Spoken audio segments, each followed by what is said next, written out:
सभी आशा करता हूँ आप सभी अच्छे होंगे। हेलो दोस्तों, तो कैसे हैं आप सभी। आशा करता हूँ आप सभी अच्छे होंगे और अपने लाइफ को एंजॉय कर रहे होंगे।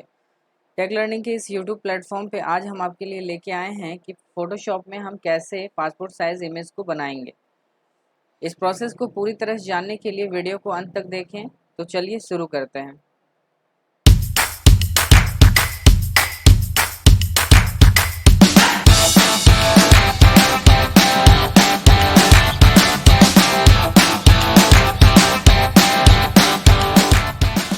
नमस्कार दोस्तों, मैं शशि रंजन आपका स्वागत करता हूं टेक लर्निंग के इस यूट्यूब प्लेटफॉर्म पर। मैं आपके लिए इस चैनल पर लेकर आता रहता हूं कंप्यूटर एंड टेक्नोलॉजी से रिलेटेड ढेर सारे टिप्स एंड ट्रिक्स। तो अगर आप नए हैं तो चैनल को सब्सक्राइब करें और बेल आइकन दबाना ना भूलें, क्योंकि उसी से आपको लेटेस्ट वीडियो का नोटिफिकेशन मिलने वाले हैं। अब बात करते हैं इस वीडियो की, तो हम सीखने वाले हैं पासपोर्ट इमेज बनाने की प्रोसेस को, वो भी बहुत कम समय में और बहुत ही आसान तरीके से। तो चलिए शुरू करते हैं। तो चलिए दोस्तों शुरू करते हैं पासपोर्ट साइज इमेज बनाने की प्रोसेस को कैसे करना है। First of all, passport image बनाने के लिए आपके सिस्टम में फ़ोटोशॉप का इंस्टॉल होना बहुत ज़रूरी है। तो चलिए जानते हैं पहले कि फ़ोटोशॉप को ओपन कैसे करेंगे। अगर आप फ़ोटोशॉप को माउस की मदद से ओपन करना चाह रहे हैं तो आप फर्स्ट ऑफ ऑल एक काम करें कि स्टार्ट मेनू पे क्लिक करें। आप देखेंगे आपके सामने फ़ोटोशॉप एप्लीकेशन शो हो रहा है, बस आपको वहाँ पास क्लिक कर देना है।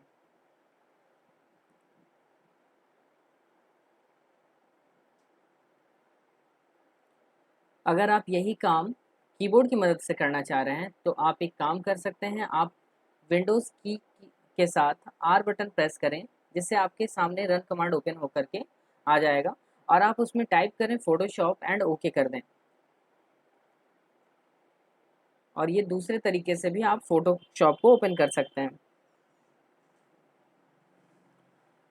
तो चलिए शुरू करते हैं। पहले हम जानते हैं फ़ोटोशॉप के इंटरफेस के बारे में। तो हमारे सामने फ़ोटोशॉप का एक पूरा इंटरफेस ओपन हो चुका है। आप देख सकते हैं कि ये पूरा जो बड़ा एरिया आप देख रहे हैं, ये वर्क प्लेस है फ़ोटोशॉप का। ये आपका फ़ोटोशॉप का टूल बार है। फ़ोटोशॉप का ये मेन्यू बार है, लाइक फाइल है, edit, image, layer, select, filter, view, window और हेल्प। मेन्यू बार के जस्ट नीचे आप जो देख रहे हैं ये स्टैंडर्ड टूल बार है। इसका काम होता है कि आप जो भी टूल बार से ऑप्शन सेलेक्ट करते हैं वो उससे रिलेटेड ऑप्शन आपको अवेलेबल कराता है, जिससे आप अपने काम को और बेटर ढंग से कर सकते हैं। ये आपका लेयर बॉक्स है।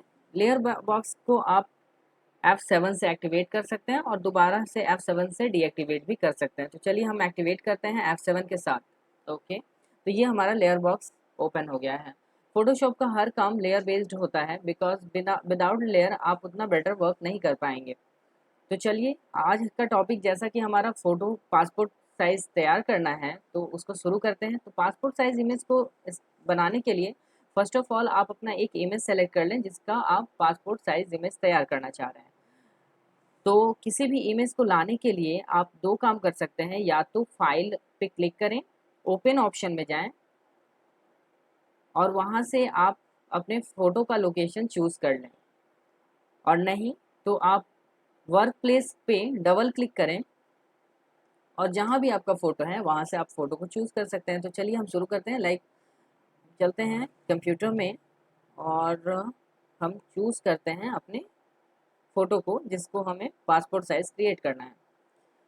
तो वॉलपेपर का हम फ़ोल्डर सेलेक्ट करते हैं और चलिए हम एक फ़ोटो सेलेक्ट कर लेते हैं। ओके, तो ये हमारे सामने एक फ़ोटो ओपन होकर के आ गया है। अब आप अपने पासपोर्ट इमेज के लिए एक नया पेज लें। न्यू पेज ओपन करने के लिए या तो आप फाइल पे जाएं और न्यू ऑप्शन पे क्लिक कर दें। अगर आप इसका शॉर्टकट की यूज़ करना चाह रहे हैं तो कंट्रोल के साथ एन बटन प्रेस करें। सेम ऑप्शन न्यू के लिए आपके पास एक्टिवेट हो जाएगा, जिसमें आपको मिल रहा है अपने पेज का कुछ नाम लिखने के लिए। तो चलिए हम यहाँ एक नाम दे देते हैं, लाइक पासपोर्ट इमेज। ये हमारा पेज का नाम हो गया। प्रीसेट साइज से आप अपने पेपर का प्रीसेट सेट कर सकते हैं। अगर आप एक कस्टमाइज पेज सेटअप करना चाह रहे हैं तो विड्थ और हाइट में अपने हिसाब से एक कस्टमाइज नंबर को टाइप कर दें। तो चलिए एक प्रीसेट साइज, बहुत सारे पेजेस हमारे सामने अवेलेबल हैं प्रीसेट साइज के अकॉर्डिंग। लाइक लेटर साइज है, लीगल है, टेबलॉइड साइज है। जनरली पासपोर्ट साइज इमेज जो हमें मिलता है वो 8x10 के पेज में हमें अवेलेबल होता है या 4x6 के। बट चलिए हम अभी यहाँ पास पिक्सल बेस्ड 1024x768 का पेज सेलेक्ट करते हैं। मोड हमेशा आप RGB में रखें। कंटेंट जो होगा हमारा यानी कि पेज का जो बैकग्राउंड होगा वो हमें वाइट ही रखना है, इसलिए हम यहाँ कोई चेंजेस नहीं कर रहे हैं और आप यहाँ जाके ओके कर दें। तो दोस्तों आपके सामने एक नया पेज ओपन होकर के आ गया है। चलिए तो अब बात करते हैं कि प्रोसेस को आगे कैसे हम बढ़ाएंगे। फर्स्ट ऑफ ऑल आप अपने जिस इमेज को पासपोर्ट साइज में कन्वर्ट करना चाह रहे हैं उसका एक सिलेक्शन आपको बनाना होगा। सिलेक्शन के लिए जैसा कि हमने लास्ट वीडियो में बात किया भी था कि सिलेक्शन के बहुत सारे ऑप्शंस होते हैं, तो फिलहाल हमें एक रेक्टेंगुलर सिलेक्शन का रिक्वायरमेंट है। तो हम एक काम करते हैं कि हम रेक्टेंगुलर मार्क क्यू टूल का यूज़ करेंगे। कुछ इस तरह से इमेज पे जाएंगे और कुछ इस तरह से हम सिलेक्शन कर लेंगे। चलिए इमेज को मूव कराने के लिए हम मूव टूल का यूज़ करेंगे। तो मूव टूल को हम सेलेक्ट करते हैं, इमेज पे आते हैं एंड लेफ्ट क्लिक के साथ हम इसे ड्रैग करके ब्लैंक पेज पे ले जाते हैं। इमेज हमारे सामने आ चुका है। आप चाहें तो मेन इमेज को अब मिनिमाइज भी कर सकते हैं। ओके, तो चलिए यहाँ पास इमेज को रिसाइज थोड़ा सा करते हैं। इसके कॉर्नर से हम इसे रिसाइज करते हैं। चलिए और इसे फिर रिपोजिशन देते हैं लेफ्ट टॉप पे। बिकॉज अभी हम देख रहे हैं कि इमेज का जो बॉर्डर है वो सॉलिड लाइन में कन्वर्ट हो गया है। सो हमें इस वर्क को आगे बढ़ाने के लिए फर्स्ट ऑफ ऑल एक बार एंटर प्रेस करना होगा। और ये आप देख रहे हैं कि अब बॉर्डर डॉट लाइन में आ रहा है, जो सेलेक्टेड बॉर्डर है वो डॉट में आ रहा है, यानी कि अब प्रोसेस को हम आगे बढ़ा सकते हैं। दोस्तों अगर आप इसका डुप्लीकेट इमेज क्रिएट करना चाह रहे हैं तो उसके लिए सबसे पहले आप एक काम करें, अपने कीबोर्ड के ऑल्ट बटन को प्रेस करें और लेफ्ट क्लिक के साथ इसे ड्रैग करें। आप देखेंगे कि इमेज का डुप्लीकेट इमेज आपके सामने अवेलेबल होता चला जाएगा कुछ इस तरह से।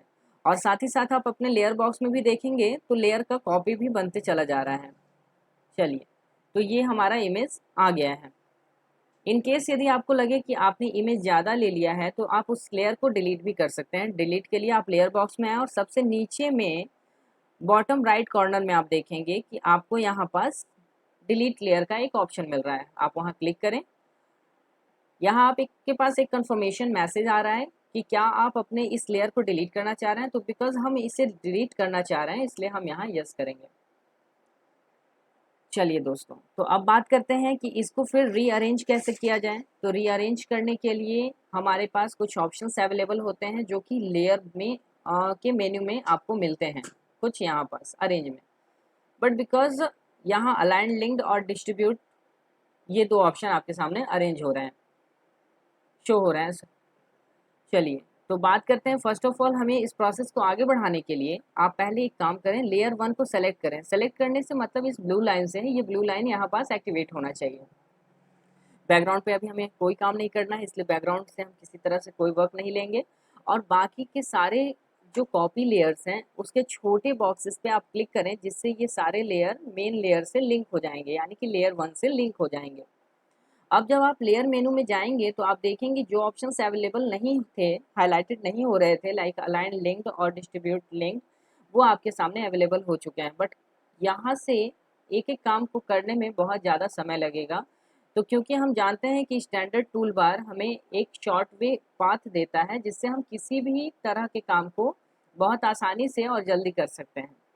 तो वही सारे ऑप्शंस के आइकन्स आपके सामने यहाँ अवेलेबल हैं। यहाँ हमें 3 के ग्रुप में कुल 4 ग्रुप मिल रहे हैं, जिसमें से हमें ऑप्शंस मिल रहे हैं align top edge, align vertical center, align bottom edge. फिर दूसरे ग्रुप में हमें मिल रहा है align left edge, align horizontal centers, align right edge. बात करते हैं तीसरे ग्रुप की। तो तीसरे ग्रुप में हमें मिल रहा है डिस्ट्रीब्यूट से। डिस्ट्रीब्यूट से मतलब है ऑब्जेक्ट और पेज का जो रिलेशन होता है। तो यहाँ पास हमें मिल रहा है distribute top edge, distribute vertical centers, distribute bottom edge, distribute left edge. आपका चौथा ग्रुप स्टार्ट हो चुका है डिस्ट्रीब्यूट लेफ्ट एज से। फिर आपको मिल रहा है distribute horizontal center and distribute right edge. हमें इमेज को कम्प्लीटली सेंटर में रखना है, इसलिए हम सभी ग्रुप के सेकेंड ऑप्शंस का ही यूज़ करेंगे। और दोस्तों अभी हम इस चीज़ को स्टेप वाइज लेते हैं।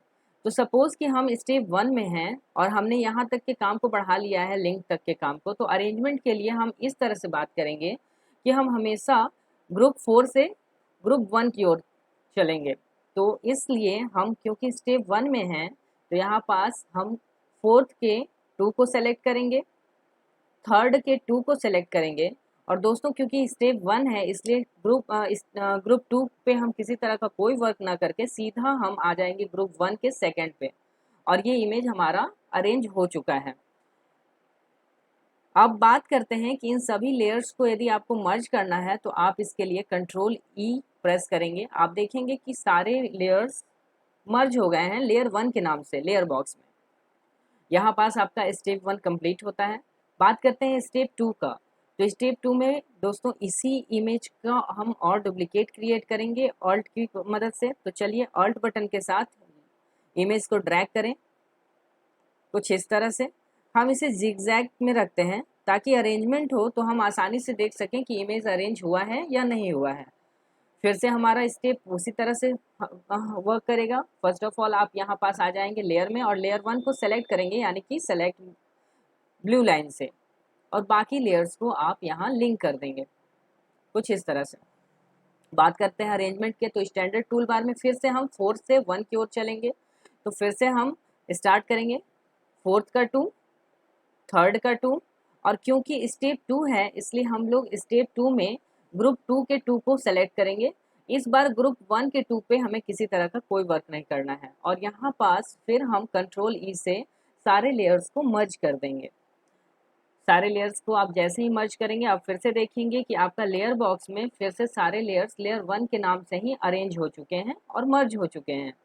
तो दोस्तों यहाँ पर पास आपका स्टेप 2 खत्म होता है। अब लास्ट स्टेप की ओर बढ़ते हैं और इमेज को फाइनल करते हैं। तो इस बार लेयर में बॉक्स में हमें केवल बैकग्राउंड का एक लेयर मिल रहा है और लेयर 1 का एक लेयर मिल रहा है। तो इस बार हम सेलेक्ट करेंगे बैकग्राउंड को, यानी कि इस बार जो ब्लू लाइन होगा हमारे बैकग्राउंड पे होगा, और लिंक इस बार हम करेंगे लेयर 1 को। क्योंकि इमेजेस आपस में कनेक्ट हो चुके हैं, अरेंज हो चुके हैं, इसलिए डिस्ट्रीब्यूट ऑप्शन का कोई भी वर्क हमारा अब एक्टिवेट नहीं है, यानी ग्रुप 3 और ग्रुप 4 का हमारा काम खत्म होता है। तो इस बार हमारा ग्रुप 1 और ग्रुप 2 साथ में काम करेगा, जो कि पिछले दोनों स्टेप में दोनों ने साथ में काम नहीं किया था। तो चलिए अब बात करते हैं, यहाँ पास इमेज को फिर से सेंटर करना है, इसलिए अरेंजमेंट के लिए ग्रुप 2 के 2 को सिलेक्ट करें एंड ग्रुप 1 के 1 को सिलेक्ट करें। दोस्तों आप देखेंगे कि आपका इमेज चारों ओर से पेज के सेंटर में आ गया है, और मर्ज के लिए फिर से कंट्रोल ई का यूज़ आप करें और आप देखेंगे कि आपका लेयर अब बैकग्राउंड के नाम से तैयार हो चुका है। बात करते हैं दोस्तों, अगर आप इस इमेज को फिर सेव करना चाह रहे हैं तो सेव करने के लिए आप फाइल में जाएं, यहाँ सेव ऑप्शन पे क्लिक करें। इसका शॉर्टकट की कंट्रोल एस होता है, आप देख सकते हैं यहाँ आपको शो हो रहा है। आप चाहें तो कंट्रोल एस की भी मदद ले सकते हैं। तो बात करते हैं अब सेव करने के प्रोसेस को फाइनल करते हैं और वीडियो को अंत तक पहुंचाते हैं। तो सेव पे आप क्लिक करें। आप अपने लोकेशन को सेट कर लें कि आपको इमेज को कहाँ सेव करना है। तो हमें डेस्कटॉप पे इस इमेज को रखना है, तो चलिए डेस्कटॉप पे रखें, और फाइल नेम क्योंकि हमने न्यू पेज के टाइम पे पासपोर्ट इमेज हमने दे रखा था इसलिए वही नाम आ गया है। अगर आप इसे चेंज करना चाहें तो आप चेंज कर सकते हैं, नहीं तो नाम को इसी नाम के साथ रहने दें। फॉर्मेट हमेशा हमारा एज अ जेपीजी फॉर्मेट होता है। वैसे आपके सामने बहुत सारे फॉर्मेट हैं, वर्क बेसिस पे फॉर्मेट आप बदल सकते हैं बिकॉज, लेकिन क्योंकि हम अभी पासपोर्ट साइज इमेज बना रहे हैं इसलिए हम यहाँ जेपीजी इमेज को ही सेलेक्ट करेंगे और यहाँ पास आप सेव करें। देन आपके सामने एक जेपीजी ऑप्शंस का डायलॉग बॉक्स अपीयर हुआ है। इसमें आप इस चीज़ का ध्यान रखें कि फाइल क्वालिटी जितना ज़्यादा होगा उतना ही बेटर होगा। तो हम यहाँ लार्ज फाइल करते हैं जिसकी क्वालिटी 12 मैक्सिमम में आ रही है, तो इसको रहने दें और यहाँ जाके हम करते हैं ओके। फोटोशॉप को आप मिनिमाइज करें और अपने लोकेशन पे आप जाके देखें कि क्या आपका फ़ोटो सेव हुआ है या नहीं हुआ है। तो चलिए पासपोर्ट साइज इमेज पे जब आप क्लिक करते हैं तो आप देखते हैं कि आपका इमेज हो चुका है और ये पासपोर्ट साइज इमेज आपका तैयार हो चुका है। आशा है दोस्तों आपको ये वीडियो पसंद आया होगा। अगर आपको ये वीडियो पसंद आया तो आप इसे लाइक करें, शेयर करें, चैनल को सब्सक्राइब करना ना भूलें और बेल आइकन भी दबाएं, क्योंकि उसी से आपको लेटेस्ट वीडियो के नोटिफिकेशन मिलते रहेंगे। अगर आप चाहते हैं कि हम आपके किसी भी तरह के प्रश्न का उत्तर दें तो हमें उससे कमेंट करके ज़रूर बताएं ताकि हम उस चीज़ को अगले वीडियो में दे सकें।